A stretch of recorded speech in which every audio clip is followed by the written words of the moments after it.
बिस्मिल्लाहिर्रहमानिर्रहीम। अस्सलाम वालेकुम स्टूडेंट्स, कैसे हैं आप लोग? ठीक ठाक हैं?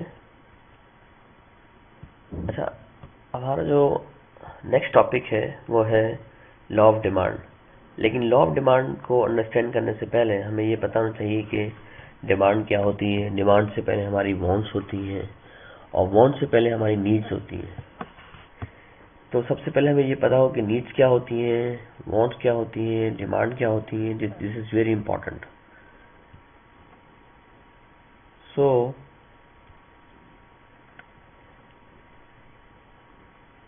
एक जनरल फिनोमिना है और बहुत लोग बड़े आराम से इसको समझ लेते हैं कि जनाब नीड्स क्या है, हमारी ज़रूरतें हैं। लेकिन इसको हम उर्दू में बोलते हैं ज़रूरतें। लेकिन असल में नीड क्या है मैं आपको आज बताता हूँ, अगर आप इसको अच्छी तरह अंडरस्टैंड करें। नीड एक ऐसी हालत है इंसान की जिसमें वो किसी चीज़ की कमी को महसूस कर रहा हो। सपोज आपको कुछ लिखना है और आपके पास पेन नहीं है, तो आप क्या करते हैं? आप पेन ढूंढना शुरू कर देते हैं। पेन ढूंढना शुरू क्यों कर देते हैं? क्योंकि इस वक्त आपको पेन की नीड है। देखिए, पेन का होना ना होना नीड नहीं है। पेन ना हो और अगर आपको कुछ लिखना हो तो आपकी जो हालत होगी ना, वो जो हालत है, that is called the state of a human. इंसान की वो हालत जिसमें वो किसी चीज की कमी को महसूस कर रहा हो, वो कहलाती है नीड्स। और अगर नीड को आप एक्सप्रेस कर दो तो आपकी क्या बन जाती है? वांट्स, कि मुझे पेन चाहिए। तो नीड्स क्या मैंने बताया? Need is a state of human in which a person is feeling some sort of deprivation, कि इंसान किसी चीज की कमी को महसूस कर रहा है। जब वो किसी चीज की कमी को महसूस करता है, उसको वो चीज नहीं मिलती, तो वो बोलता है मुझे ये चीज चाहिए। तो वो नीड को क्या कर रहा है? एक्सप्रेस कर रहा है। तो वो क्या बन जाती है? वांट्स। और वांट्स डिमांड में जब तब्दील होती है, जब आप वो चीज खरीदना चाहते हो और आपके पास उस चीज को खरीदने के पैसे भी हो, that is called purchasing power. यानी आपके पास बायर एबिलिटी हो, आपके पास बाइंग एबिलिटी हो, आपके पास पैसे हो उसको खरीदने के लिए, तो फिर आप क्या करते हो? डिमांड करते हो। तो वांट्स का मतलब क्या है? विलिंगनेस टू हैव, क्या वो चीज आप हासिल करना चाहते हो। और वांट्स डिमांड में जब तब्दील होगी, जब आपके पास उसकी खरीदने की ताकत होगी, परचेजिंग पावर होगी। एक और हमारे पास आइडिया है नीड्स, वांट्स और डिमांड का। These human needs are state of a felt deprivation, कि इंसान किसी की कमी को महसूस कर रहा है। देखिए, फेल्ट का मतलब क्या है? महसूस करना। फेल्ट सेकंड फॉर्म है फील की। डेप्रिवेशन का मतलब क्या है? कि आप किसी चीज की कमी को, डेप्रिवेशन का मतलब कमी है। तो जब आप किसी चीज की कमी को महसूस करते हो तो वो कहलाती है फेल्ट डेप्रिवेशन। अब उसमें बहुत सारी चीजें हो सकती है, फिजिकल है, सोशल है, इंडिविजुअल है। और वांट्स क्या है? क्या आप उस नीड को क्या कर रहे हो? एक्सप्रेस कर रहे हो कि मुझे ये चीज चाहिए। और वांट्स के साथ साथ अगर आपके पास परचेजिंग पावर होगी तो आप क्या कर लोगे? डिमांड कर लोगे। लेकिन अगर इन दोनों में से कोई भी चीज कम होगी तो आप डिमांड नहीं कर सकते। सपोज आपके पास पैसे हैं लेकिन आप कोई चीज खरीदना चाहते नहीं हो, वो चीज हासिल करना नहीं चाहते, तो डिमांड नहीं कर सकोगे। अगर खरीदना चाहते हो लेकिन आपके पास परचेजिंग पावर नहीं है, बाइंग पावर नहीं है, तो आप डिमांड नहीं कर सकते। तो एक बात याद रखिए, demand is always backed by the buying power और परचेजिंग पावर। तो वांट्स के बारे में क्या डिस्कस किया? अच्छा, नीड्स के बारे में क्या डिस्कस किया? Need is a state of a human in which a person is feeling some sort of deprivation, कि इंसान किसी चीज की कमी को महसूस कर रहा हो। चीज का होना ना होना नीड नहीं है। चीज ना हो और आप उसकी कमी को महसूस कर रहे हो, वो आपकी नीड है। वांट्स के हमने क्या बताया? Wants is a expression of need, क्या आप वो आपने एक्सप्रेस कर दिया कि मुझे ये चीज चाहिए, तो वो क्या बन गई? वांट्स। और वांट्स डिमांड में जब तब्दील होती है, जब हमारे पास बाइंग पावर हो। तो डिमांड के लिए दो चीजें होना बहुत जरूरी है। एक तो आप वो चीज हासिल करना चाहते हो और आपके पास दूसरी चीज क्या है? परचेजिंग पावर हो, बाइंग पावर हो, आपके पास पैसे हो। अब जब in the light of this हमने ये सब डिस्कस कर लिया, तो यहाँ पे हमारा कॉन्सेप्ट आता है, हमें यहाँ अंडरस्टैंड करना होता है law of demand. Law of demand एक बहुत इंपॉर्टेंट टॉपिक है इकोनॉमिक्स का। तो लॉ ऑफ डिमांड ये कहता है कि जब भी प्राइस डाउन होती है तो आप देखते होंगे मार्केट में सेल लगती है। मार्केट में सेल लगने का मतलब यही है कि मार्केट में प्राइस क्या हो गई, किसी चीज की कम हो गई है। तो आप देखते होंगे डिमांड क्या हो जाती है? बढ़ जाती है। और जब चीज़ें महंगी हो जाए तो डिमांड उसकी क्या हो जाती है, कम हो जाती है। तो आप देखिए यहाँ क्या लिखा है, when the price of any product increase, किसी भी प्रोडक्ट की कीमत क्या हो गई, बढ़ गई है, then its demand will fall, तो डिमांड क्या हो जाएगी, डाउन हो जाएगी, फॉल हो जाएगी, डिक्रीज हो जाएगी। और ये इसका वाइस वर्सा है। वाइस वर्सा का मतलब है इंपॉर्टेंट, वाइस वर्सा का मतलब है opposite. When its price decrease, जब उसकी प्राइस डिक्रीज होती है, then its demand will increase. When the price of any product increase, जब किसी चीज की प्राइस बढ़ती है तो डिमांड कम हो जाती है। और व्हेन इट्स प्राइस डिक्रीज, अगर उसकी कीमत कम हो रही है, then its demand will increase in the market.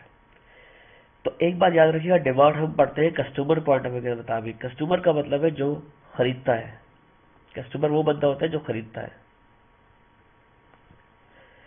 तो खरीदने के लिए आपके पास क्या होनी चाहिए, परचेजिंग पावर। अब अगर आपसे बात करूं, कोई चीज है 100 रुपीज की है और आपके पास परचेजिंग पावर 80 रुपए है, तो आप कभी डिमांड नहीं कर सकते।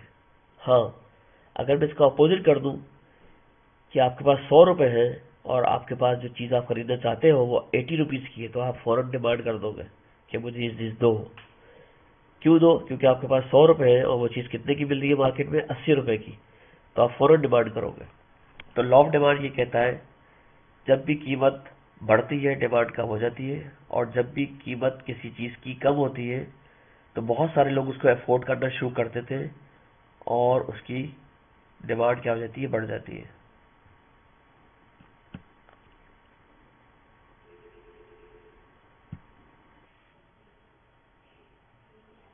ओके, तो ये है लॉ ऑफ डिमांड के। लॉ ऑफ डिमांड स्टेट या लॉ ऑफ डिमांड एक्सप्लेन करता है कि अगर प्राइस किसी कमोडिटी की बढ़ती है तो उसकी प्रोडक्ट, उस कमोडिटी की डिमांड कम हो जाती है, और अगर प्राइस कम होती है तो डिमांड बढ़ जाती है। आइए इसको हम शेड्यूल में देखते हैं कि शेड्यूल क्या कहता है। अच्छा, डिमांड शेड्यूल क्या होता है, जिसमें नंबर ऑफ रोज और नंबर ऑफ कॉलम हो। अब आप यहाँ देखें, प्राइस जो है 15 थी तो हम एक चीज ले रहे थे, जैसे जैसे प्राइस कम हो रही है, प्राइस $15 के बजाय कितनी हो गई, 12 हो गई, तो हमने 2 चीजें लेना शुरू कर दी।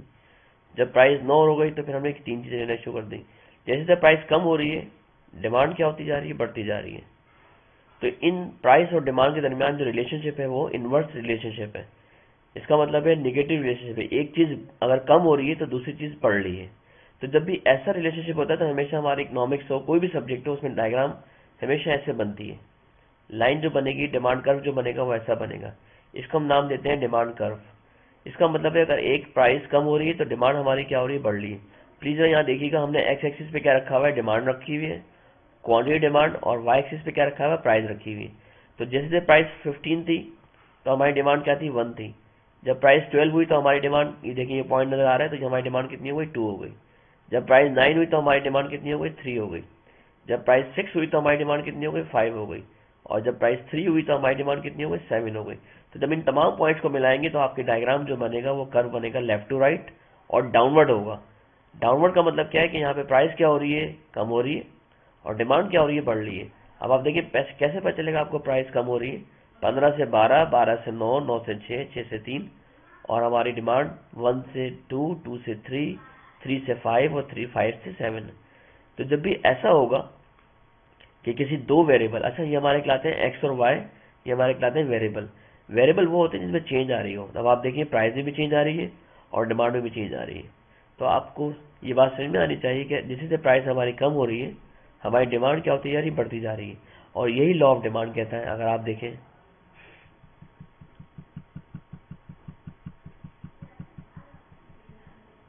क्या देखा आपने, whenever the price decrease then is demand will increase in the market.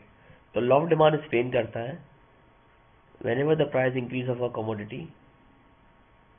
the demand will be fall or the demand will be decrease, and whenever the price decrease, the demand will increase. तो ये बहुत common सा law है, इसमें ना समझने वाली कोई बात नहीं, लेकिन फिर भी अगर किसी को समझ में ना आए तो आप पूछ सकते हैं। अच्छा, एक चीज बड़ी इंपॉर्टेंट है इसके अंदर, वो है शिफ्टिंग ऑफ डिमांड कर्व, कि वो क्या ऐसे फैक्टर्स हैं जिसकी वजह से मेरी डिमांड क्या होती है, शिफ्ट होती है। अच्छा, शिफ्ट यहाँ पे देखें, डायग्राम में देखें, या तो डिमांड कर्व हमारा राइटवर्ड शिफ्ट होगा या डिमांड कर्व हमारा लेफ्टवर्ड शिफ्ट होगा। देखिए डायरेक्शन कहाँ जा रही है, राइट पे जा रही है, आपका सीधे हाथ पे जा रही है, तो उसको बोलते हैं राइटवर्ड, शिफ्टिंग ऑफ राइटवर्ड। और यहाँ बोलते हैं शिफ्टिंग ऑफ लेफ्टवर्ड। तो ये वो सारे फैक्टर्स होते हैं जो हमारी डिमांड को क्या करते हैं, डिमांड कर्व को शिफ्ट करते हैं। तो यहाँ क्या क्या लिखा हुआ है, factors that affect demand curve, factors that affect demand curve. या तो हमारा डिमांड कर्व राइटवर्ड शिफ्ट हो रहा होगा या फिर हमारा डिमांड कर्व लेफ्टवर्ड शिफ्ट हो रहा होगा। तो इसको जरा देखिएगा, फिर इंशाल्लाह यहीं से हम स्टार्ट लेंगे।